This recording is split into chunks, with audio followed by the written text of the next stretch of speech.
This is G-Free Radio. Here's your host, Peter Stewart. Episode 51 of the G-Free Radio Show. Hello, I'm Peter Stewart. This is what we've got lined up in this week's episode. Well, two big stories that have made it into the non-coeliac media this week. The man with stone-like calcium build-ups in his brain caused by celiac disease. We explain what went wrong and how ibuprofen may be contributing to your gluten sensitivity. Plus, in health news, why children with IBS are more likely to have celiac disease. You may want to ask, should you be testing your child? And people with CD are at an increased risk of coronary heart disease than other people. We explain why. The UK boss of Amy's Kitchen talks to us about their products and their plans for the future. A kind of slow and steady approach versus the UK boss of Udis, who's again talking about, European domination, country by country, he says. What's it like living with a gluten allergy in the Netherlands? We speak to one of our listeners who's living out there, and Samantha tells us about food shopping and restaurant eating and coping with several different languages. And talking about eating out, the report that says the choice for celiacs in restaurants is, thank goodness, getting ever wider. Oh, and we've also got our infamous tweets of the week. Join me in this week's G-Free Radio Show.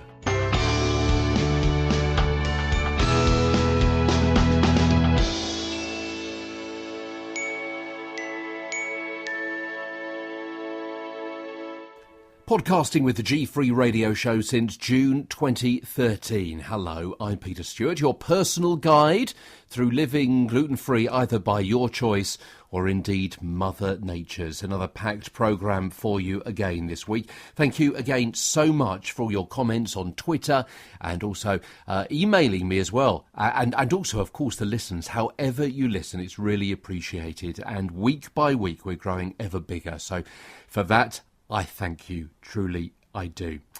And also I'm joined, of course, by the rest of the team here. Thanks indeed to everyone who gives all the support in the background as well. The whole team of producers and researchers and sound engineers as well. It's fantastic. We're all working together to bring you some more help and information and advice on how you can live a more healthy lifestyle. So let's start off, as we usually do, with our health news this week and a couple of stories, as I mentioned a few minutes ago, which made the national media, irrespective of it being specifically kind of gluten-free stories. And this bizarre story about brain stones found in a man with celiac disease. This particular report coming from livescience.com, but as I say, it was in many, many places. A quick look at this story, because I'm sure you've seen it already, but a young man in Brazil who suffered from throbbing headaches and vision problems for 10 years turned out to have these stone-like build-ups of calcium in his brains, a rare complication of the man's celiac disease. He didn't know he had celiac disease, incidentally, but because of his recurring headaches and vision problems, he'd been treated for migraines, but he hadn't improved, and doctors did a CT scan. They found patches of this calcification in the back of his brain in the areas that handle vision, and lab tests showed that although the fluid circulating in his brain was normal, it had higher levels of the antibodies linked to celiac disease. As we know, of course, most signs of CD linked to the gastrointestinal tract usually include stomachache and the various kind of knock-on effects of that, whether it be constipation at one end or diarrhea at the other end. But also we know about iron deficiency, skin rash, fatigue, but most importantly, headaches. And in this case, blood tests showed the patient had indeed a mild iron deficiency. Further examination of his intestines confirmed he had celiac disease. He went on a gluten-free diet. He took iron supplements as well as drugs for epilepsy for his visual problems. His condition improved. That's according to the New England Journal of Medicine. Now, it really is very rare to have a combination of celiac disease, seizures and brain calcification.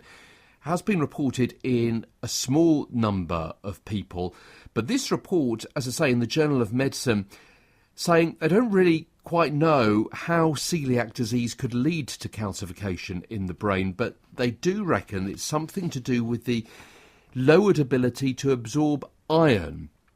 And indeed, similar brain calcification has been seen in patients with other health conditions. Well worth looking that out. In fact, in the New England Journal of Medicine, it's actually reported in the 14 oddest medical case reports, which gives you some idea about how rare it was. The ibuprofen or ibuprofen story, which is another one which hit the national papers in the UK. It got into the Daily Mail and also the Mail Online, which is one of the most widely read news sites in the world. So this went absolutely bananas. And courtesy of our good friends at glutenfreeschool.com. And, you'll remember that we spoke with Jennifer just a few weeks ago. So it's really fantastic that she's got this story out, and it's really had an awful lot of traction, as I say. Again, possibly because you've read it already. Let's just have a quick skim through this. If you've got gluten sensitivity, ibuprofen and other anti-inflammatory drugs could be a contributing factor to gluten sensitivity. This is really worth bearing in mind. I have gluten sensitivity. I have celiac disease, as you know, but also have a bad back. And last week, when I was doubled up in pain and managed somehow to get to a physiotherapist, and part of the treatment was taking ibuprofen, which is quite concerning. Kelly Brogan is an MD. She is quoted in this report at glutenfreeschool.com. that says taking these drugs increases intestinal permeability, allowing for food particles to access the immune system, which set off autoimmune and inflammatory processing. So that's kind of how it seems to be working. Anti-inflammatory drugs, actually part of a family of drugs known as NSAIDs, that's non-steroidal anti-inflammatory drugs. On the site, there's a whole list of trade names of drugs which come under that particular list. I'll leave you to look it up for yourself, because there must be about 15 of those. As I say, they're all listed on that site. NSAID drugs reduce the level of certain chemicals called prostaglandins that are involved in inflammation. And the previously quoted Amy Myers saying, the disruption of the prostaglandins due to NSAID use is a major contributing factor. If the gut is continually assaulted by substances such as these, you can absolutely and undoubtedly end up with more sensitivities to an increasing number of foods. Interesting stuff. So if you are taking those kinds of drugs on a regular basis, you may want to go back to your medical practitioner, your medical professional, and ask whether there's perhaps an alternative that you could be using instead. A couple of stories about IBS around this week. First of all, this one, which was, again, quite widely reported. Children with IBS, irritable bowel syndrome, more likely to have celiac disease. So raising the question, should your child be tested? And again, I'm thinking back to my own childhood, where I had, well, what was kind of called in the family a funny tummy for many, many years. So, and really, that's one of the reasons I went to the doctor in latter years, because of what was perceived to be IBS, certainly by one or two doctors who I went to. Now, Italian researchers have determined that irritable bowel syndrome can be a good indicator for celiac disease in children, meaning that soon there may be less guesswork involved in diagnosing the chronic condition. Researchers in Italy have found that the prevalence of celiac disease among children with IBS is 4 times higher than among the general paediatric population. So within the IBS group, 4.4% of children were diagnosed with celiac disease, and that is strikingly high given the fact that celiac incidence ranges from 0.3 to 1% in non-IBS groups. So again, really interesting stuff. Again, week by week, we're coming across more clues, aren't we, which kind of point the way to what perhaps could be underlying factors, whether it be how we can treat ourselves better, how we can identify subgroups who are more likely to be developing celiac disease. At the moment, children with functional abdominal pain are not recommended for routine screening for CD. However, these findings may support testing for celiac when IBS pain is strong. Selected screening of children with IBS in which the pain has a strong, this is stomach pain they're talking about, in which pain has a strong relationship to bowel movements and is most often associated with constipation, diarrhea or both, is warranted, according to reports. I can't tell you, looking back, as I say, at my childhood, about whether or not I could have been diagnosed earlier. Not blaming anyone, it was less well known, and I guess, ideally GPs, parents, myself would have noticed things, would have joined those dots up, would have complained more, would have got into the system faster. Heck, that didn't happen. I'm diagnosed now, and I'm making my way forward in the world as far as my health goes. So hopefully that can give you a few clues as to your children's diagnosis as well about IBS and henceforth into CD as well. And it comes at a time when, of course, April is marking Irritable Bowel Syndrome Awareness Month to focus attention and increase awareness of diagnosis and treatment and the whole quality of life issue as well. So it's a really good time to highlight that kind of report. So if you've got an IBS diagnosis, maybe consider getting tested for celiac disease or maybe someone else in your family. And even if you test negative, you may still benefit from a gluten-free diet. It might be worth a try. Do it with the help and support and backup of your health professional.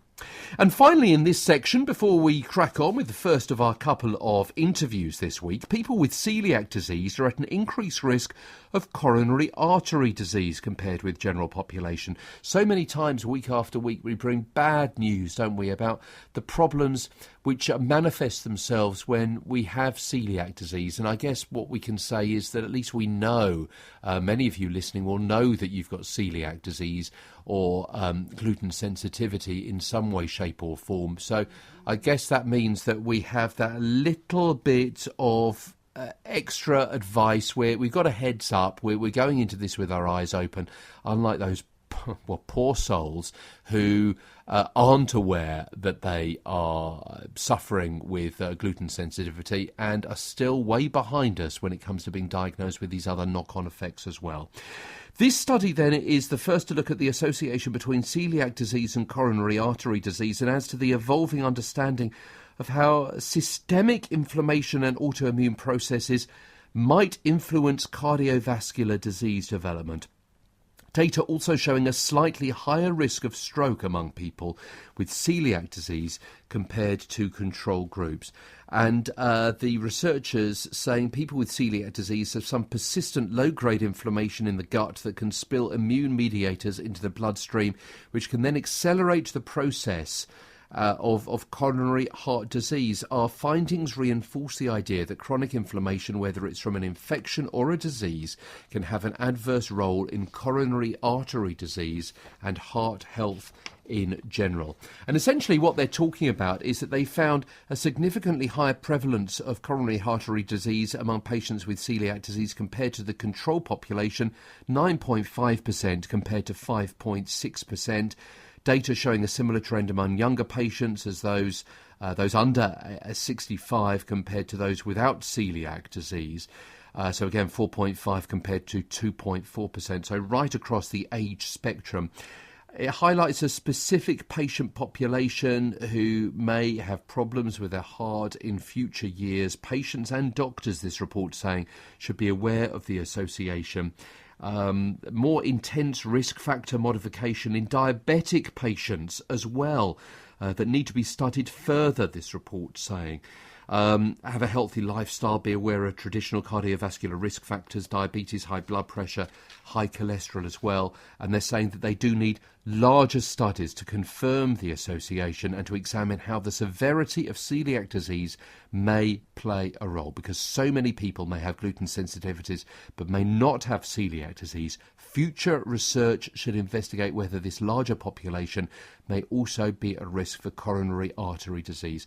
I say again, thank goodness, thank the Lord, or whichever being you believe in, whether it is the guy in the sky or Mother Nature, that we are already in the system, we're already flagged up among our own personal health professionals, we're already in the loop. We're already taking care of our bodies, and we have people who are looking out for us in the doctors' surgeries and in the hospitals and in the gastroenterology units that will flag up these increased risks for us.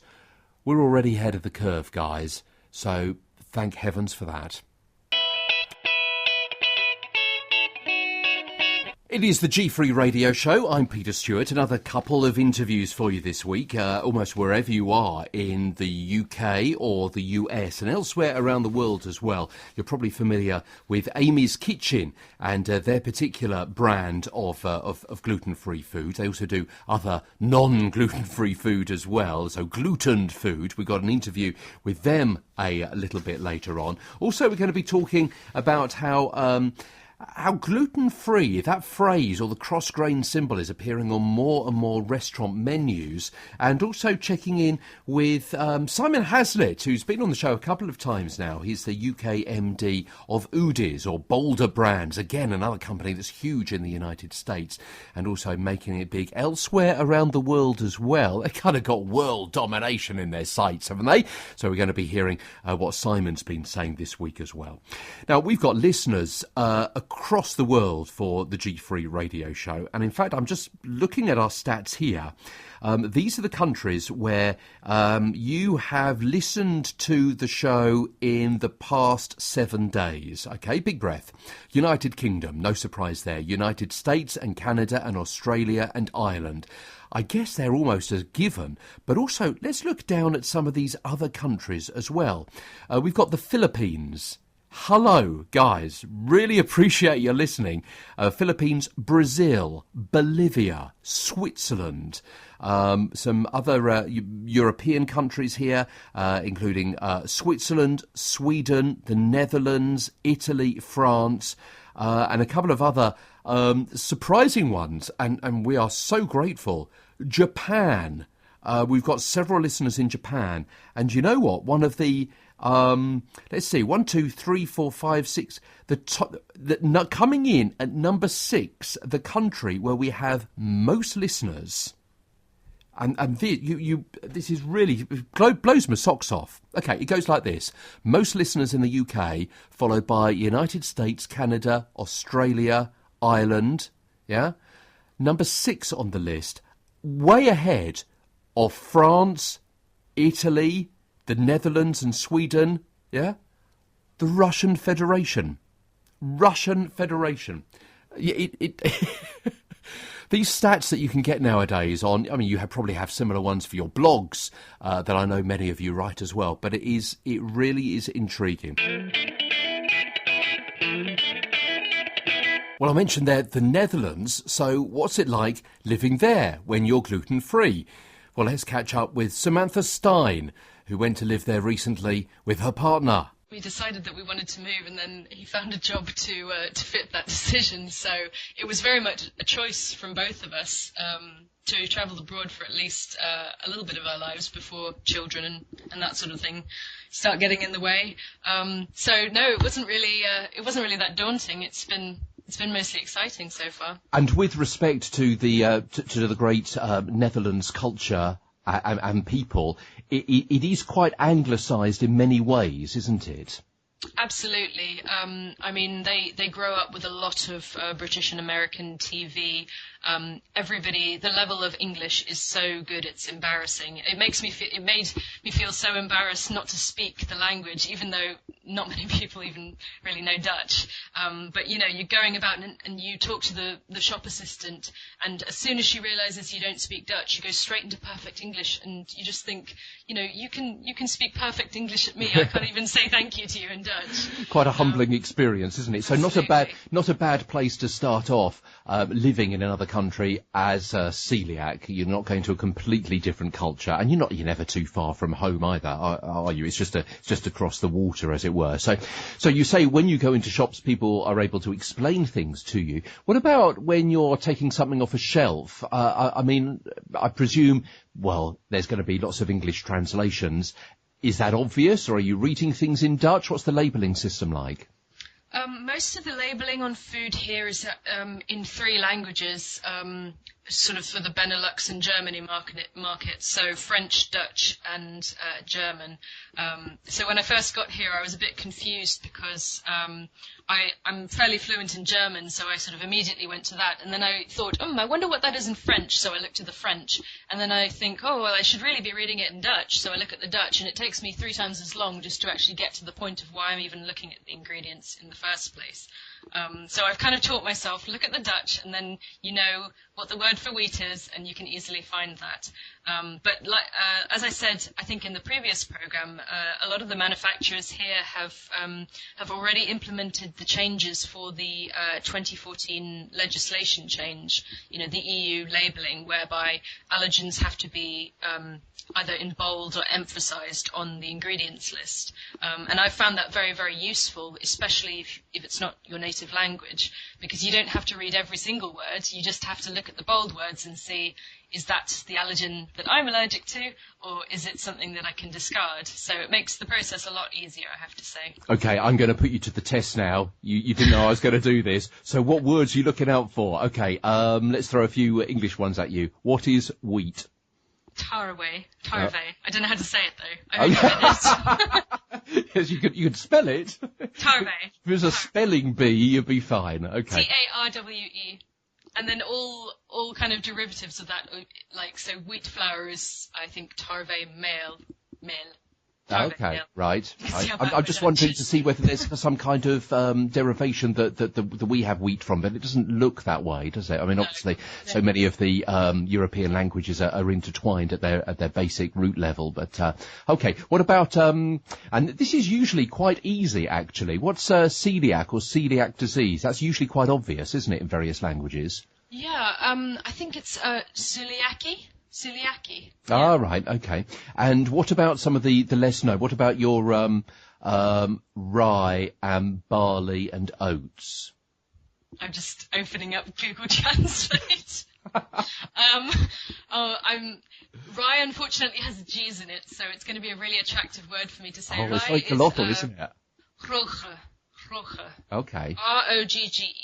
Yeah. But I've never actually come across that except in rye bread. So. I was going to say, because my feeling, and I'm not an extensive traveller in that part of the world, and the Germanic countries, if we can refer to them as that, but you do think of rye breads and kind of the pumpernickels and things like that, which I think have a rye derivation as well. Is that right?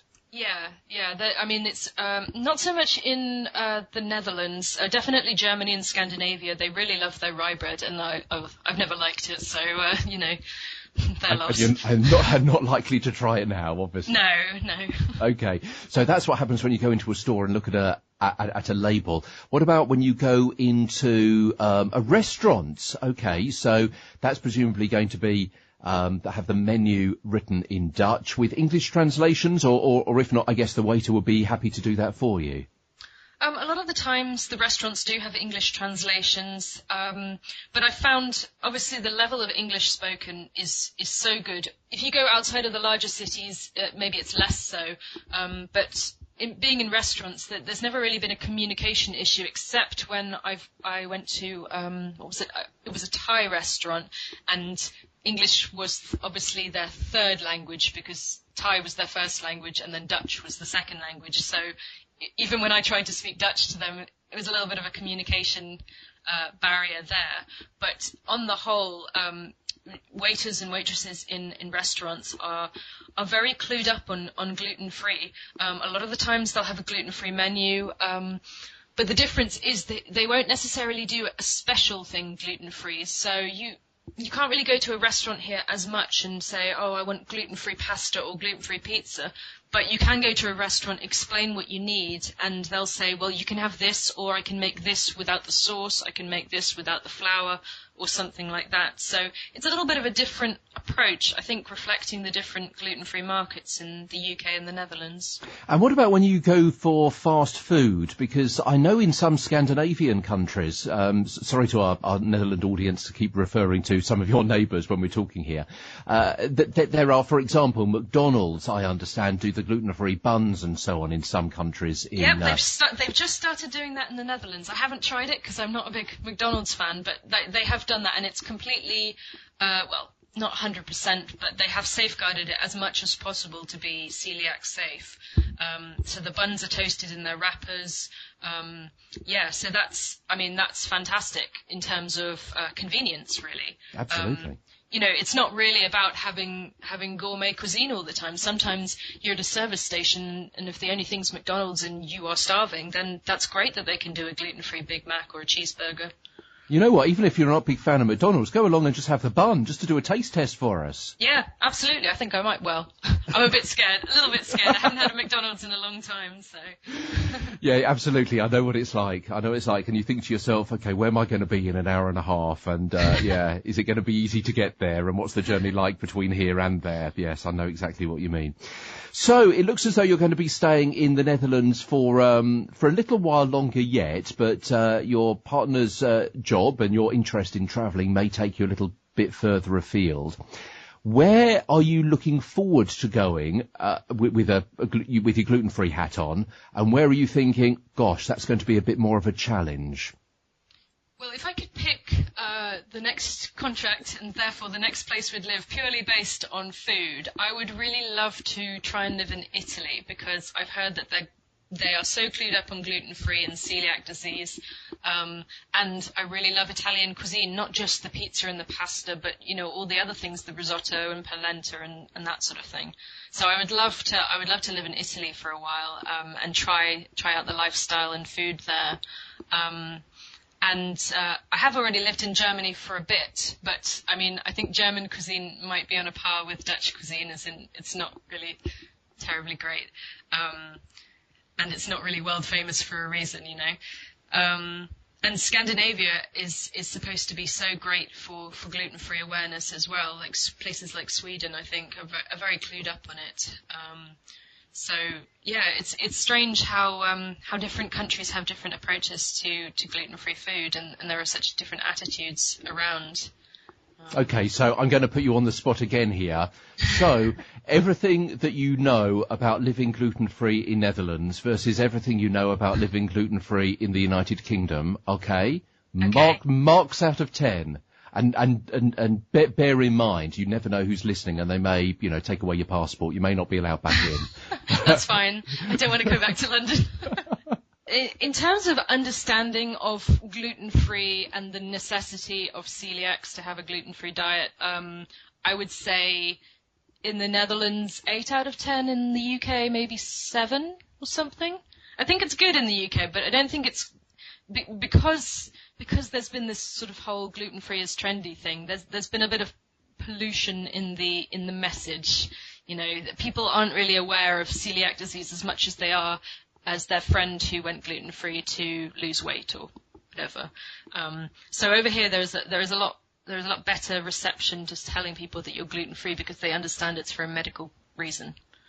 In terms of availability, the UK would beat the Netherlands, definitely. In terms of the variety of brands, the quality of the gluten-free food, that is. The UK, I think I would say 8 or 9. In the Netherlands, maybe 4 or 5.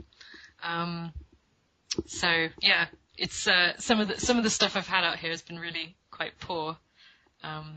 You know what? I feel as though I should be standing up singing Land of Hope and Glory and putting my right hand over my heart. Samantha, thanks for joining us. No problem. Thanks for having me on. And you can follow Samantha Stein, as it was her, at The Happy Coeliac on Twitter. That's celiac with an O, at The Happy Coeliac. And you know what? If you'd like to talk to us about living gluten-free where you are, whether that be in the Philippines or Bolivia or France or Switzerland or the Russian Federation, which for some reason I'm so proud of because... I just am. I'm Bolivia as well. Sorry. It just kind of blows my socks off. It really does. Wherever you are in the world, we're really pleased you're listening in. And if you'd like to talk to us about living G-free where you are, it is gfreeradio@hotmail.com. We'd really love to hear from you.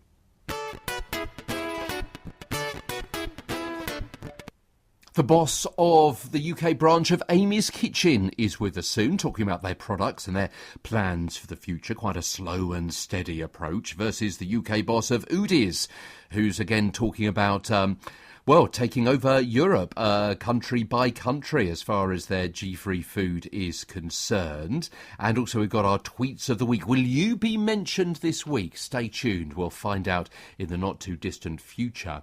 Mintel Menu Insights have released a report saying gluten-free instances of menu mentions much more frequent nowadays. A 200% increase of the phrase gluten-free or the cross-grain symbol or the GF.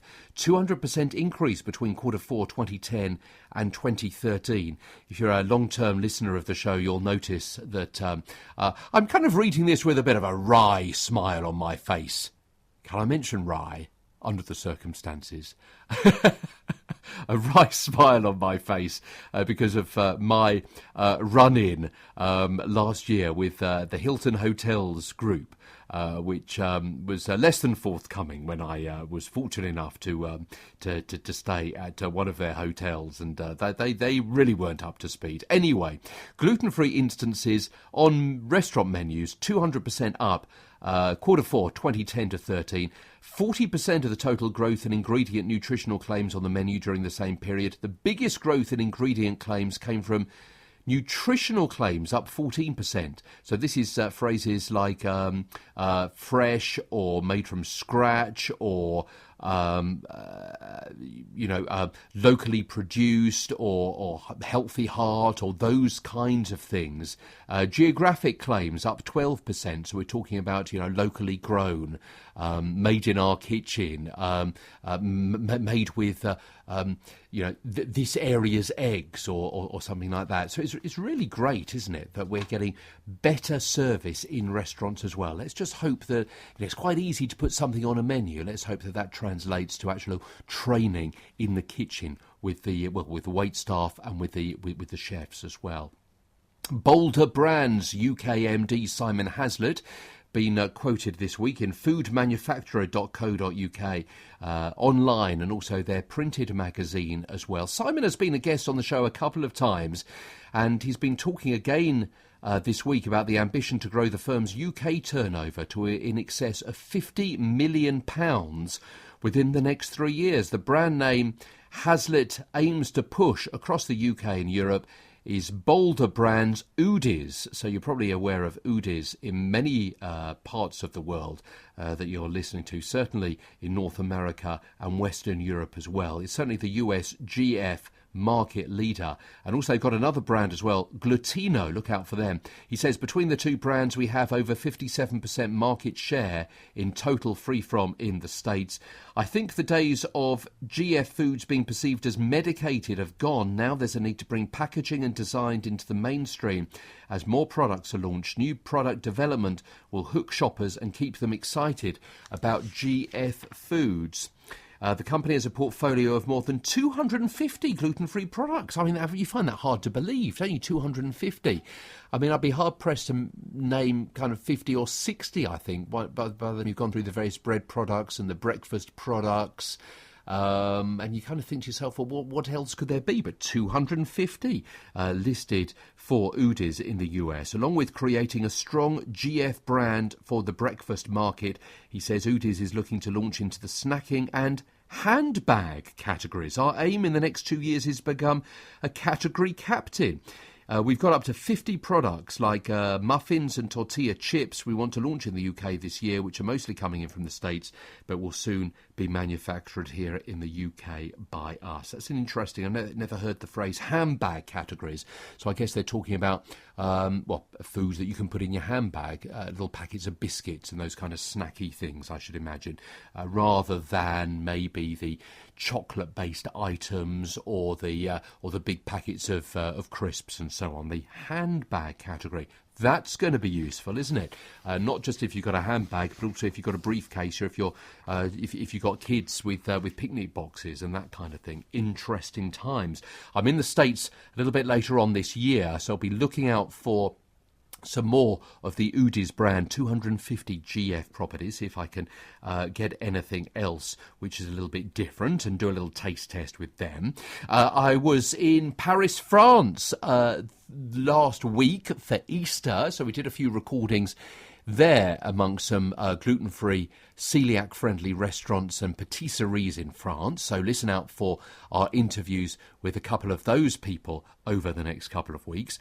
Also, we caught up with one of the top people from Costa Rica, who's a GF celiac expert dietitian in Costa Rica. So hear what it's going to be like living gluten-free in that particular country as well. So all this still to come over the forthcoming weeks as the G-Free radio show continues our own particular part of kind of world domination as the world's only G-Free weekly show that you can listen to. And incidentally, I mentioned that article from Udis, or about Udis, is on foodmanufacturer.co.uk. They say that you can hear more of our interview in our exclusive video. Well, yeah, I guess it was exclusive because you went along and you interviewed him, and that's the only bit. I mean, it wasn't a pool, was it? It wasn't a media conference or anything like that. It was you are not wrong. It was an exclusive interview. So our exclusive interview with Amy's Kitchen coming up next on G-Free Radio. Exclusive. I like that. You should use that more often. I'm now at a company that you've probably seen, certainly I have, in the frozen food section of my local Sainsbury's, and that is Amy's Kitchen. And with me is Damien Threadgold, who's the European Commercial Director. It's going like a bomb, isn't it, this company? It is going like a bomb. We are very, very lucky. We have had some great success in the 3 years that we've actually brought the brand to the UK. We have a big parent company back in the US who are doing equally well and continue to go from strength to strength to strength. But here we've managed to get ourselves into the market, we've managed to get ourselves distribution, and the consumers are picking up our product off the shelf and appreciating it for what it is. And it's a couple of different things, isn't it? It's gluten-free but also organic and kind of good quality stuff. Exactly. I mean, Amy's, actually the heartland of Amy's is vegetarian food. Andy and Rachel Berlin are the owners of the company, are strict vegetarians, and so everything that we make is vegetarian in nature.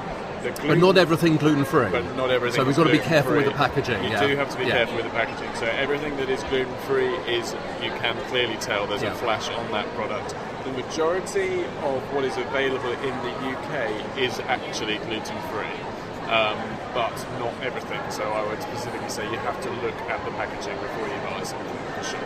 Okay. And then. So it's clearly labelled in the soup sections, it's clearly labelled in the ambient free-from sections, and then all of our frozen that is available in the UK right now is in the free-from frozen section of the supermarket. So it's clearly identified by the store as well as by us as a company.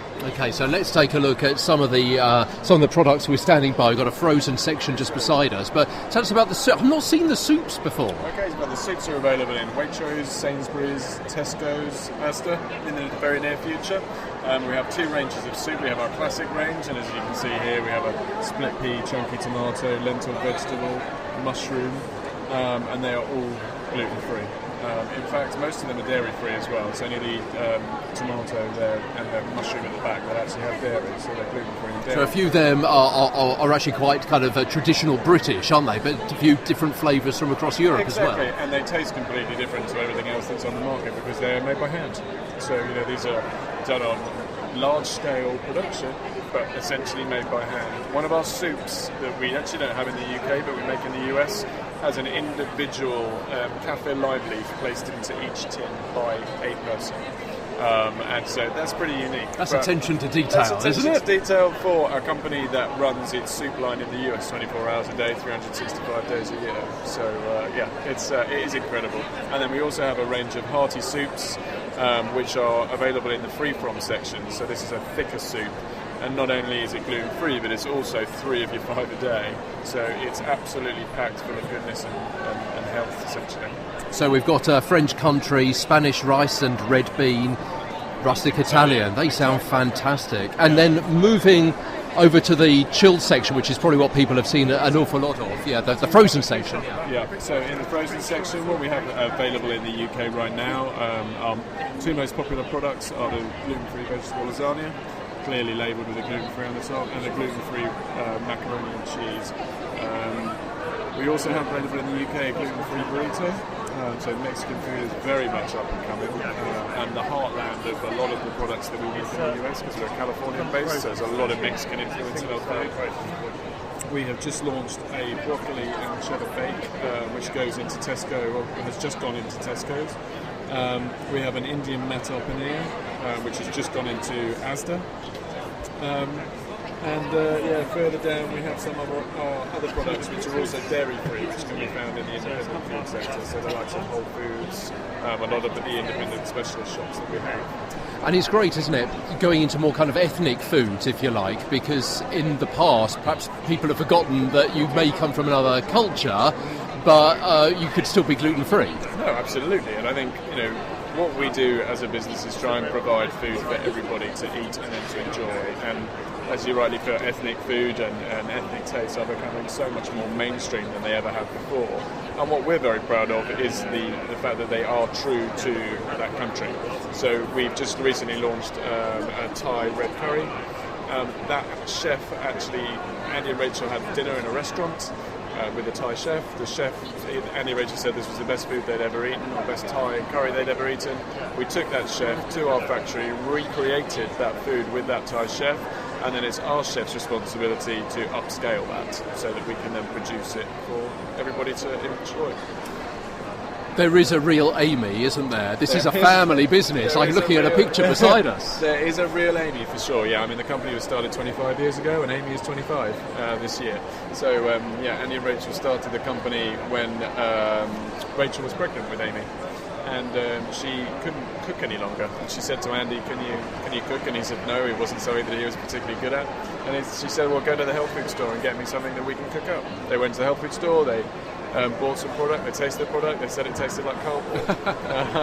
and that is where the idea came from. Shortly after that, Amy was born. Shortly after that, they made their first product, which was a pot pie. And then 25 years later, we're a $500 million company in America and now trying to start sort of a global thing, but main focus around the UK and the rest of Europe. Yeah, so you're moving into Europe now, are you? Moving into Europe now, How's it going down there? Good. I mean, I spent a lot of time in France. I spent some time in Germany. And we're still a small team, we're still a family company.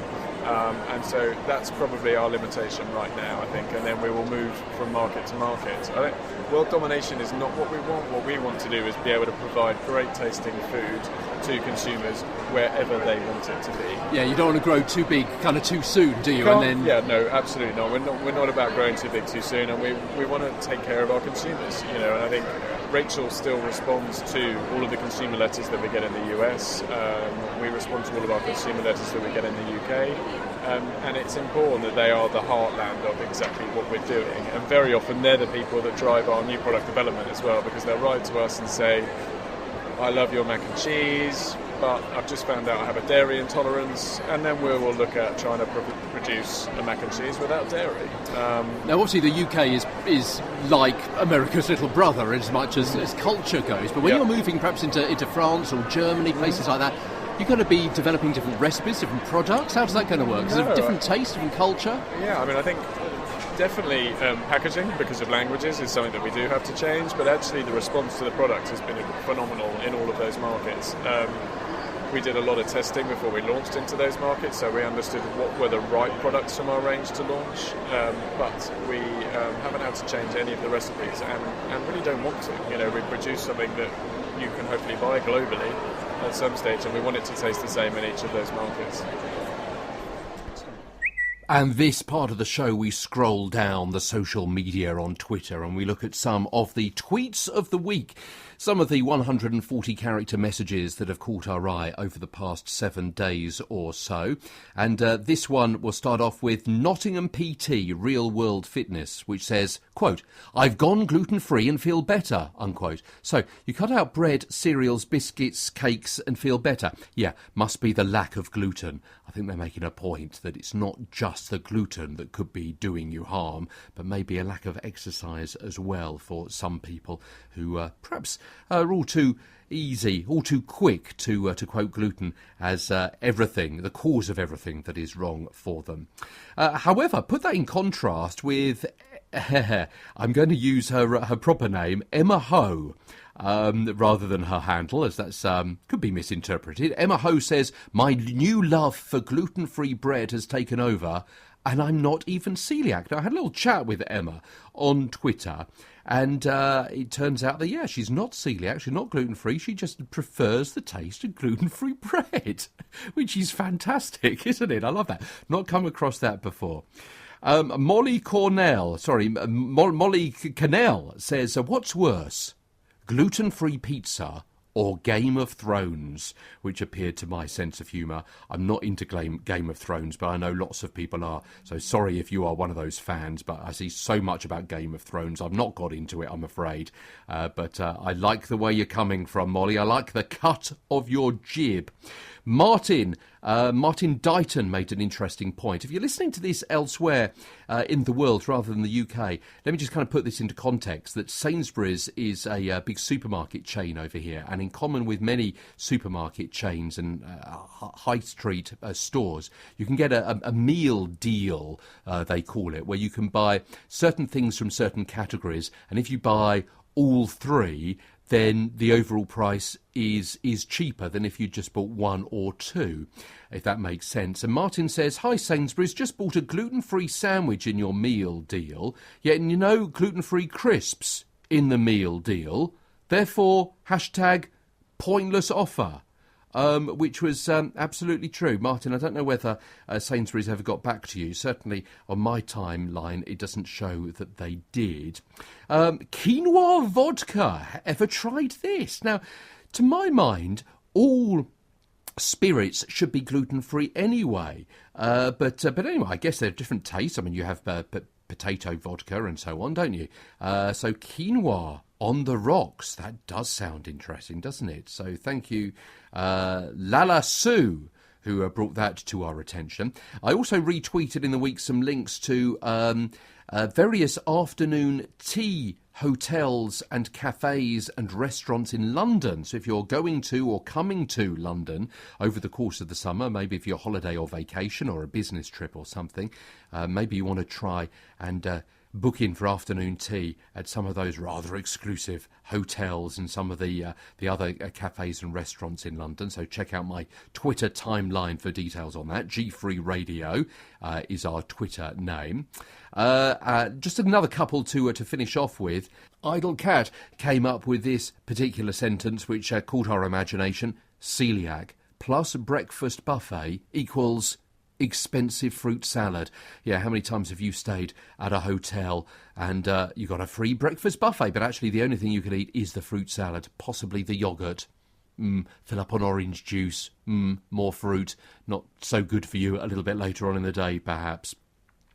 So I mentioned that we'd have another couple, and let's just have a little look down here. Oh yes, we had an interesting conversation with Kelloggs UK last week, and this started off because someone pointed out, why is it, Kelloggs UK, that there is no gluten-free cereals in the UK, but you have them in the USA? And they responded, no plans to introduce gluten-free products as of yet, but I'll pass on your feedback to the appropriate team. So I emailed I tweeted back, sorry, that wasn't the question. The question was, why don't you? Not that you don't have any plans, but why don't you have them here? And they responded, hello, we do have a team looking at this and we'll let you know when we have any news. Yeah, the question was, why don't you have over here what you have over there? Interesting answers, but you're not actually answering why. So they came back and said, we're always looking at ways to make it so everyone can enjoy our products. So I asked them again, and they said, food production takes a lot of research and planning. Everything we do must match the standards of our consumers, that our consumers expect of us. So still not really answering why, because I would have thought the markets and the regulations and the packaging and the taste of someone who wants G-free Rice Krispies, for example, in the US is pretty similar to all of those standards and regulations and production and logistics as someone that wants gluten-free Rice Krispies in the UK. Yes? No? I mean, it's a change of labour, I grant. You go through the motions. It's maybe a change of factory, I grant. How long is all this taking? You know, a year? A couple of years? You know, I'm just asking why. You know, I'm not don't want to make a big thing out of it. So they got back and said, each market is very different, and sadly it's not as easy as just moving a product from one country to another. And then they said, many elements like food production, packaging, different food rules, etc., all of things take time. And I asked them again a couple of times, well, how much time? And they refused to answer any further. So Kelloggs UK... you get my award this week for patience at reaching out to us and engaging with us, but actually you also get the award for not actually answering the question, why, and then the subsequent question, when. They just decided, they're not interested. Which is quite interesting, actually, isn't it? Because, I mean, you know, it's no big deal. It's no big deal at all, because if Kellogg's don't want to take out the barley from their Rice Krispies or their cornflakes, which does really seem to be the big problem in the UK boxes of cereal, that's fine, because you've probably realised there's another company that makes the Rice Krispies and the cornflakes and the crunchy nut cornflakes and those kinds of things for all of the other supermarkets, and they don't put barley in. So you don't have to have a Kellogg's. Check out the labels, check out with the Coeliac UK directory, and you will find all of the range that used to have Kellogg's are replicated with supermarket own brands instead, and they're usually absolutely fine. Okay, that is about it. Let's just pick up the guitar and we'll tell you that in next week's programme, as we continue with the world's only G-free radio podcast that is in your ears every week, we've got another recipe for you as we go into the G-free radio kitchen. Also, we're going to be speaking to a nutritionist as well, coming up in the next few weeks. Oh, yeah, we're going to be talking about living gluten-free in Paris, France.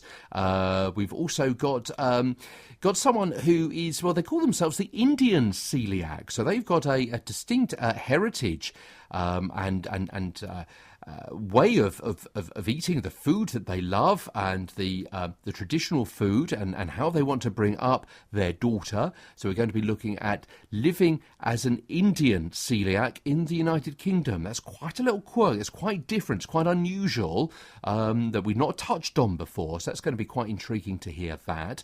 Also, Heinz, one of the big players in the world of food production right across the world, and they have a gluten-free brand as well. So we're going to be speaking to them in the not-too-distant future. Plus, at the beginning of July, the Allergy and Free From show, the biggest one in Europe, we're going to be there as well. And a couple of other names that you're going to be aware of, Nairn's and Bob's Red Mill and Glebe Farm Flowers, as well as, Freya and Isabel's Cuisine and Hale and Hearty Foods, and we've got a whole lot going on. So whatever you do, make sure that you love us, you follow us, you click on us, you rate us, you favourite us on whichever format, whichever platform you listen to us, so you don't miss another episode of the G-Free Radio Show.